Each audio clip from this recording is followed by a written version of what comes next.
Assalamualaikum warahmatullahi wabarakatuh.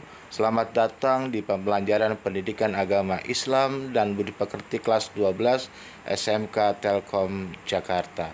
Mari kita simak pembelajaran tentang iman kepada hari akhir.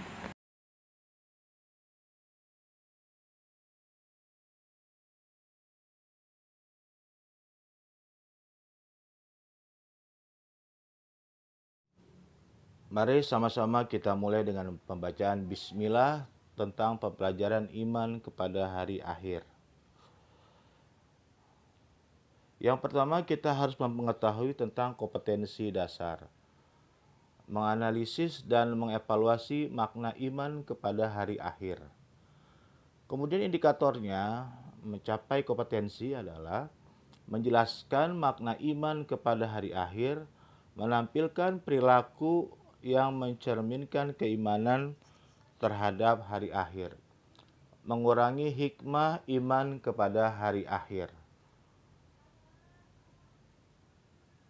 Kemudian tujuan pembelajarannya, melalui model pembelajaran e-learning, peserta didik dapat menganalisis dan mengevaluasi makna iman kepada hari akhir, menyajikan kaitan antara beriman kepada hari akhir dengan perilaku jujur, bertanggung jawab, dan adil, sehingga meyakini terjadinya hari akhir, berperilaku jujur, tanggung jawab, dan berbuat adil.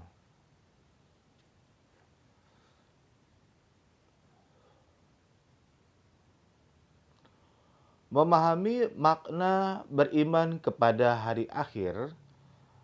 Hari akhir menurut bahasa artinya hari penghabisan. Quran Surat Al-Baqarah ayat 177.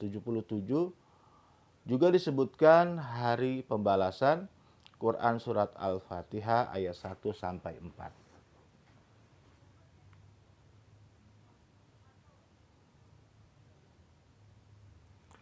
Sedangkan menurut istilah adalah hari mulai hancurnya alam semesta berikut isinya dan berakhir kehidupan semua makhluk Allah Subhanahu wa taala. Iman kepada hari kiamat adalah mempercayai bahwa seluruh alam semesta ini dan segala isinya pada suatu saat nanti akan mengalami kehancuran, dan mengakui bahwa setelah kehidupan di dunia ini ada kehidupan yang kekal abadi nantinya. Walal akhiratu khairul laka minal ula.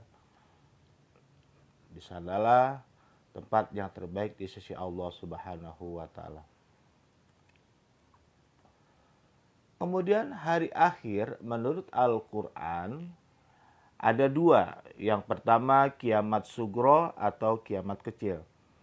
Kiamat sugro adalah peristiwa datangnya kematian bagi semua makhluk termasuk manusia yang bersifat lokal dan individu. Firman Allah Subhanahu wa taala dalam Quran Surat Al-Imran ayat 185. Dan yang kedua yaitu kiamat kubro atau kiamat besar, yaitu peristiwa berakhirnya seluruh kehidupan makhluk dan hancur leburnya alam semesta secara total dan serentak. Firman Allah Subhanahu wa taala dalam Quran Surat At-Takwir ayat 1-3. Jadi semua yang disebut dengan kiamat sugro dan kubro ini semua akan terjadi pada diri kita makhluk hidup yang ada di dunia ini, dan perlu kita sadari semua yang kita lakukan di dunia ini adalah untuk hari akhir kita nanti di yaumil akhir.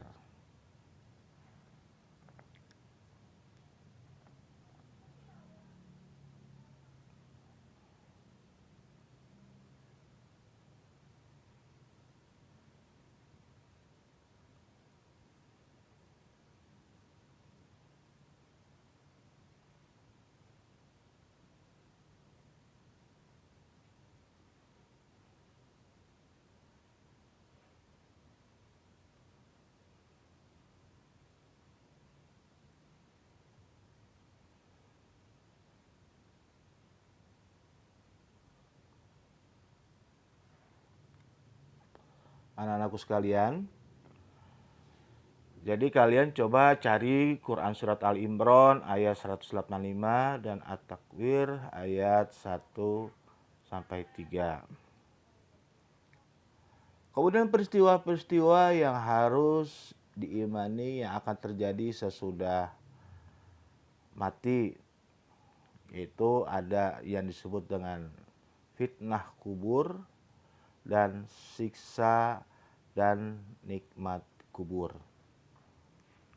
Fitnah kubur yaitu beragam pertanyaan yang akan diajukan oleh malaikat Munkar dan Nakir nanti di dalam kubur kepada orang yang meninggal tentang Tuhannya, tentang agamanya, tentang nabinya, tentang imannya, dan tentang kiblatnya.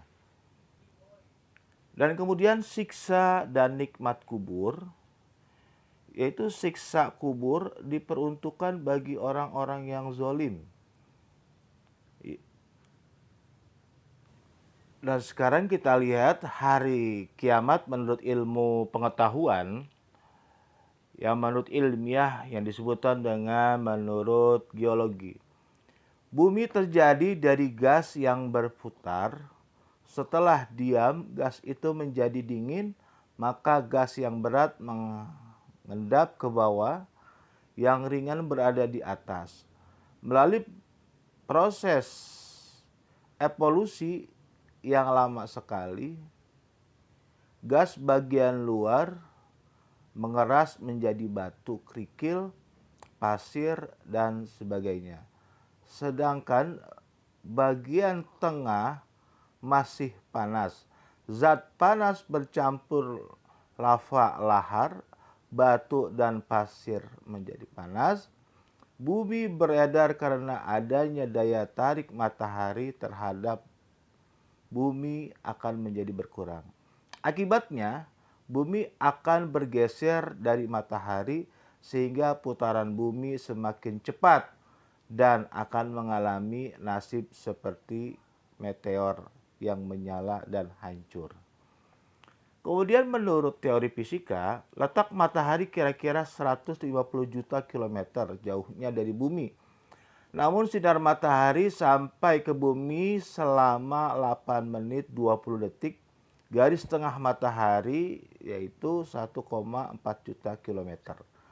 Dan luas permukaannya 616 dikali 1010 kilometer, jadi 622.160 kilometer. Menurut ahli fisika energi, matahari yang dipancarkan ke angkasa sekitar 5,7 kali 1027 kalori sama dengan 5.659,9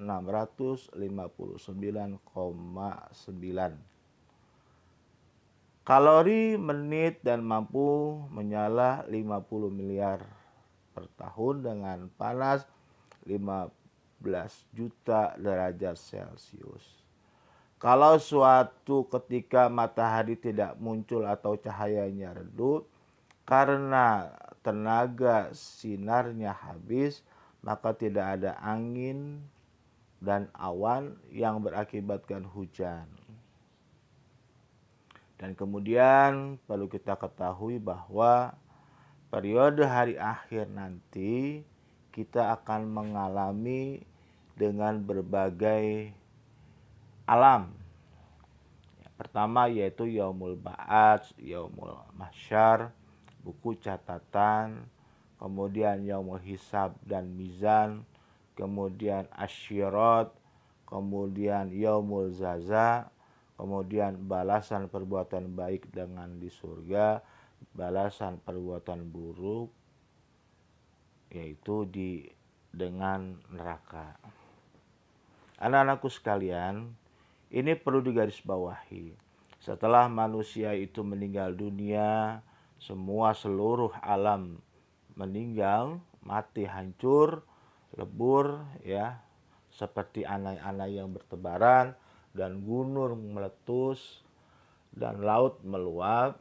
Semua manusia mati. Yang pertama adalah nanti setelah malaikat Israfil sangkakalanya. Yang kedua ada yang disebut dengan Yaumul Ba'ats, yaitu Harkitnas, hari kebangkitan nasional atau hari kebangkitan seluruh manusia.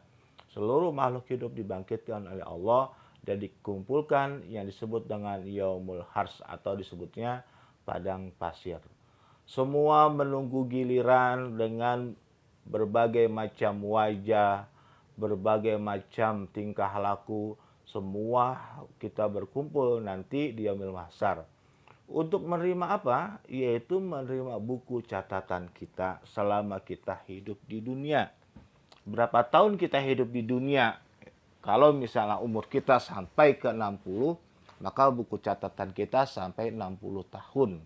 Kalau usia kita itu, mohon maaf misalnya, sampai di SMK atau di SMA, berarti catatan kita itu hanya sebentar, yaitu 17 tahun. Dan semua catatan akan diperlihatkan oleh Allah. Faman ya'mal misqala dzarratin khairan yarah wa may ya'mal misqala dzarratin syarran yarah. Jadi semua amal perbuatan kita itu dicatat oleh Allah Subhanahu wa taala. Kita berbuat keburukan sedikit dicatat oleh Allah, kita berbuat kebaikan sedikit juga dicatat oleh Allah walaupun sebesar biji sawi. Kemudian di Yaumil Mizan semua perbuatan kita itu ditimbang oleh Allah Subhanahu wa taala, lebih banyak kebaikannya atau keburukannya. Dan kemudian kita melalui jembatan yang disebut dengan jembatan Shiratal Mustaqim, yaitu jembatan yang sangat cepat kilat kalau memang kita itu beriman kepada Allah Subhanahu wa taala. Banyak orang berjatuhan ketika melewati jembatan Shirat tersebut karena amal perbuatannya dia selama di dunia mungkin nauzubillah min zalik lebih banyak keburukannya dibandingkan dengan kebaikannya, maka dia itu ketika melewati jembatan Shirat mengalami yang disebut dengan kesusahan. Tapi kalau orang yang beriman dan beramal soleh, kemudian melaksanakan ibadah sholat tepat waktu, kemudian selalu beramal, maka melewati jembatan Shirat itu sangat mudah sekali. Dan kemudian ada yang disebut dengan Yaumul Jaza. Yaumul Jaza ini artinya adalah hari pembalasan. Semua amal perbuatan kita dari sejak lahir sampai kita wafat, sampai hari kiamat datang, semua akan mendapatkan balasan. Yang tadi saya sebutkan, "Faman ya'mal misqala dzarratin khairan yarah wa may ya'mal misqala dzarratin syarran yarah." Jadi semua amal perbuatan kita itu tak sedikit pun pasti dibalas oleh Allah Subhanahu wa taala. Setelah kita mengetahui amal kita, kalau amal kita baik, kita terima buku catatan dari tangan kanan. Kalau kita mendapatkan catatan amal buruk, kita menerimanya tangan kiri. Kita minta sama Allah Subhanahu wa taala agar kita nanti menerima amal ibadah kita dengan tangan kanan. Dan kita semua keluarga besar SMK Telkom masuk ke surganya Allah Subhanahu wa taala. Itu kita masih berada di Yaumul Jaza. Dan suatu saat nanti kita akan mengalami yang disebut dengan hari Yaumul Jaza tersebut. Menunggu bagaimana penghitungannya, bagaimana hisabnya diterangkan dalam Al-Quran. Kemudian terakhir kita mendapatkan balasan perbuatan baik di surga kah atau di neraka kah kita. Semua amal ibadah kita nanti hanya Allah yang bisa meridhoinya. Hanya Allah yang cinta kepada umatnya.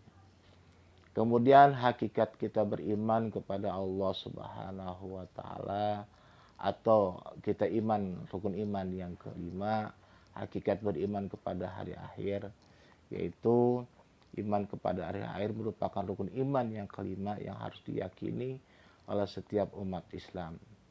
Sebagai perbuatan yang dilakukan oleh setiap manusia, baik maupun buruknya, akan dipertanggungjawabkan di akhirat kelak.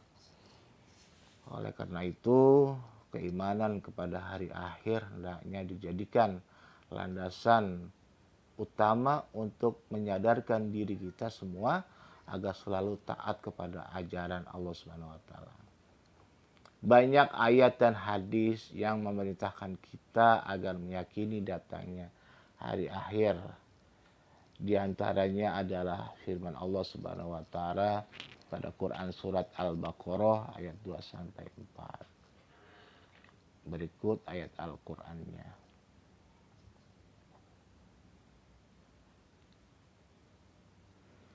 Dan mereka yang beriman kepada Al-Quran yang diturunkan kepada Muhammad, kitab-kitab yang telah diturunkan sebelum engkau, dan mereka meyakini akan adanya hari akhir. Hikmah beriman kepada hari akhir. Kita harus meyakini dengan jujur dan adil akan adanya hari kiamat nanti, ya. Harus ada hikmahnya. Yang pertama, muncul rasa kebencian yang dalam pada kemaksiatan. Kita benci kepada kemaksiatan. Kita benci kepada kebejatan moral yang mengakibatkan murka Allah SWT di dunia dan di akhirat. Yang kedua, menyejukkan dan menggembirakan hari orang-orang mukmin dengan segala kenikmatan akhirat yang sama sekali tidak dirasakan dalam dunia nanti. Yang ketiga, senantiasa tertanam kecintaan dan ketaatan terhadap Allah Subhanahu wa taala dengan mengharapkan maunanya pada hari akhir, pertolongan. Yang keempat, senantiasa termotivasi untuk beramal baik dengan ikhlas. Yang kelima, senantiasa menghindari nilai-nilai yang buruk, apalagi untuk melaksanakannya. Yang keenam, menjauhkan diri dari asumsi-asumsi yang mengkiaskan apa yang ada di dunia ini dengan apa yang ada di akhirat. Perilaku yang menggambarkan kesadaran beriman kepada hari akhir. Tingkah laku kita ini harus kita tanamkan dalam kehidupan sehari-hari agar kita meyakini akan adanya hari akhir. Yang pertama, menyadari bahwa semua perbuatan selama di dunia akan dipertanggungjawabkan di hadapan Allah Subhanahu wa taala. Untuk itu segala sikap dan perilaku kita harus selaras dengan tuntunan agama. Yang kedua, menyadari bahwa manusia itu sangat kecil di hadapan kebesaran Allah Subhanahu wa taala, sehingga diharapkan dapat menghilangkan sikap takabur atau sombong dalam dirinya. Yang ketiga, selalu berusaha untuk melakukan amal soleh dan menghindari semua perbuatan yang bertentangan dengan norma agama. Yang keempat, membiasakan diri dengan akhlakul karimah seperti mawas diri, rendah hati, peduli kepada sesama, dan lain-lain. Yang kelima, selalu berusaha mendekatkan diri kepada Allah Subhanahu wa taala dengan baik dan melakukan ibadah ritual seperti sholat maupun dengan ibadah sosial, yaitu semua kegiatan yang bermanfaat bagi sesamanya. Yang terakhir, yang keenam, termotivasi untuk selalu bekerja keras dan menjauhi kemalasan. Terima kasih. Wassalamualaikum warahmatullahi wabarakatuh.